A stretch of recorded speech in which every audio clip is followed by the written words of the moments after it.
नमस्कार आप सभी लोगों को। मैं प्रमोद कौशल आप सभी का वेलकम करता हूं अपने YouTube चैनल सर्वोदय इंस्टीट्यूट पर।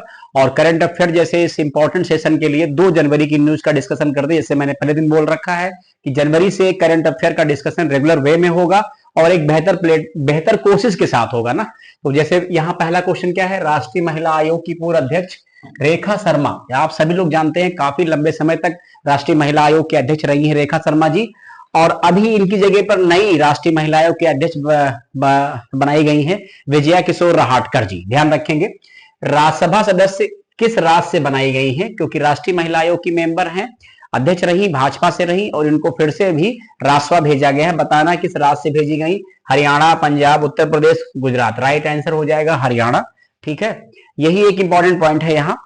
इसके बाद क्या है अगला क्वेश्चन, कह रहे उत्तर प्रदेश के विकास खंडों ने नीति आयोग की डेल्टा रैंकिंग में शानदार उपलब्धि हासिल कर पूरे देश का ध्यान आकर्षित किया है। नीति आयोग के आकांक्षात्मक विकास खंड कार्यक्रम के तहत प्रदेश के 42 जनपदों के 68 विकास खंडों को चयनित किया गया है, जिनकी प्रगति ने आज देश भर में एक नई मिसाल पेश की है। और ऐसे क्वेश्चन एग्जाम में आते बहुत हैं कि नीति आयोग की डेल्टा रैंकिंग में किसको बेहतर स्थान मिला हुआ है। अब यहां पर देखेंगे पॉइंट क्या है, कार्यक्रम में प्रदेश के कौशाम्बी और श्रावस्ती जैसे जिलों ने शानदार सफलता हासिल की है। उत्तर प्रदेश की बात कर रहे हैं। और इसके बाद ये एक क्वेश्चन है जो भी हाल ही पर्सनालिटी ने रहे, भारतीय मोटर वाहन उद्योग को नई दिशा देने वाले ओसामू सुजुकी, ध्यान रखेंगे आप सभी लोग परिचित हैं, सबसे छोटी गाड़ी बनाने का जो श्रेय है वो ओसामू सुजुकी जाता है। मारुति सुजुकी समझते हो, मारुति 800, एल्टो सुजुकी वगैरह, मारुति ना। 94 वर्ष ईयर के में उनका निधन हो गया। जापान की सुजुकी मोटर कारपोरेशन की ओर से दी गई जानकारी के अनुसार 25 दिसंबर को लिम्फोमा के कारण उनका निधन हो गया। 2007 में भारत सरकार ने उनको पद्म भूषण से भी सम्मानित किया था। ये ध्यान रखेंगे कहां से बिलोंग करते हैं, जापान से।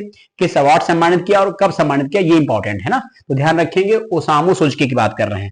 इसके बाद पॉइंट क्या है, ये भी एक डेटा बहुत इंपॉर्टेंट है, इसको ध्यान देंगे। ठीक है, डेटा क्या है, यहां पर लिखा है बेसिक एनिमल हस्बेंड्री स्टैटिस्टिक्स 2023-24 के अनुसार आंकड़ों अनुसार देश में दूध का कुल उत्पादन 239.30 मिलियन टन है। आप सोचिए इतना सारा मिल्क प्रोडक्शन होता है, फिर भी लोगों को नकली दूध या दूध कहीं ना कहीं फर्जी वाला करना पड़ता है। इसमें यूपी का सर्वाधिक योगदान है, 16% है। यूपी के बाद ध्यान रखेंगे, पूछा कई बार क्रम एग्जाम में क्रम लगाने को आता है, तो यूपी के बाद नंबर 2 पे राजस्थान है, फिर मध्य प्रदेश है, फिर गुजरात है, फिर आंध्र प्रदेश है, फिर महाराष्ट्र है और पंजाब है। ये क्रम नोट कर लेंगे आप। नंबर 1 कौन है, उत्तर। एक बार राजस्थान हो गया था नंबर 1 पे, फिर नंबर 2 पे आ गया, तो ध्यान रखेंगे ये मिल्क से है। अगर इंडिया में नहीं वर्ल्ड की बात करते हैं अगर हम, तो वर्ल्ड में देखेंगे तो नंबर 1 इंडिया है, नंबर 2 यूएसए है और नंबर 3 पे चाइना है। किसमें, किस मामले में, मिल्क प्रोडक्शन में। ध्यान रखेंगे उत्तर प्रदेश विशेष सुरक्षा बल की 6ठी वाहिनी का मुख्यालय गोंडा में स्थापित होगा। प्रदेश सरकार ने जून 2020 में उत्तर प्रदेश विशेष सुरक्षा बल के गठन को मंजूरी दी थी। जून 2021 में इसकी 5, ये ध्यान रखेंगे, यूपी स्पेशल का क्वेश्चन है।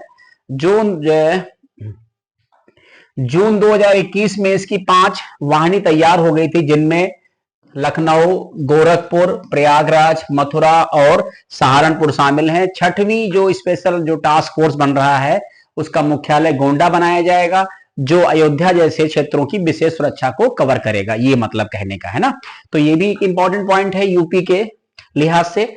और इसके बाद है, ये भी क्वेश्चन देख लीजिए, एक बड़ा अच्छा क्वेश्चन है, किसान क्रेडिट कार्ड। सभी लोग जानते हैं केसीसी कार्ड वगैरह, ठीक है, के मामले में उत्तर प्रदेश अन्य राज्यों की तुलना में आगे बना हुआ है। उत्तर प्रदेश में 1,09,17,000 केसीसी कार्ड धारक हैं।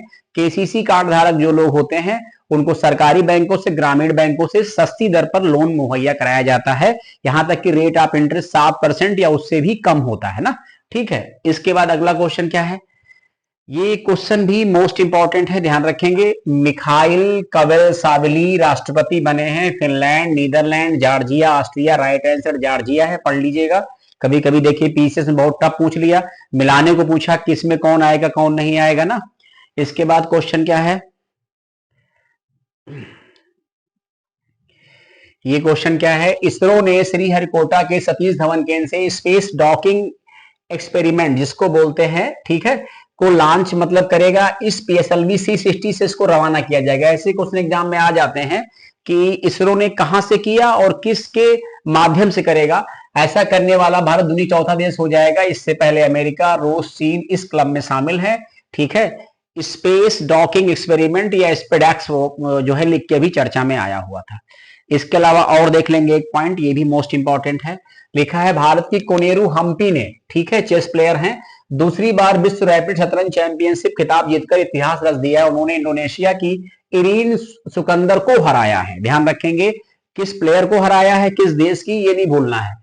हम्पी ने 2019 में भी जॉर्जिया में ये प्रतियोगिता जीती थी। इससे पहले डी गुकेश सिंगापुर में विश्व चैंपियनशिप चीन के डिंग लेरेन को हराकर चैंपियन बन चुके हैं। एक कोनेरू हम्पी को नहीं भूलेंगे और एक डी गुकेश को नहीं भूलेंगे। शतरंज के खेल में भारत का दबदबा जारी है। डी गुकेश विश्व चैंपियन बनने के बाद रविवार को कोनेरू हम्पी ने दूसरी बार विश्व रैपिड शतरंज चैंपियनशिप का खिताब जीतकर इतिहास रच दिया है। और उन्होंने किसको हराया ये मैंने बता रखा है, इरीन सुकंदर को, ठीक है। और इससे पहले देखेंगे पॉइंट क्या है। इससे पहले हम्पी ने 2019 में जॉर्जिया में ये खिताब जीता था। इसी साथ भारत की नंबर 1 महिला खिलाड़ी, चीन की जू वेंजुन के बाद एक से अधिक बार ये खिताब जीतने वाली दूसरी खिलाड़ी बन गई है वर्ल्ड लेवल में, ठीक है। इसके बाद क्या है पॉइंट,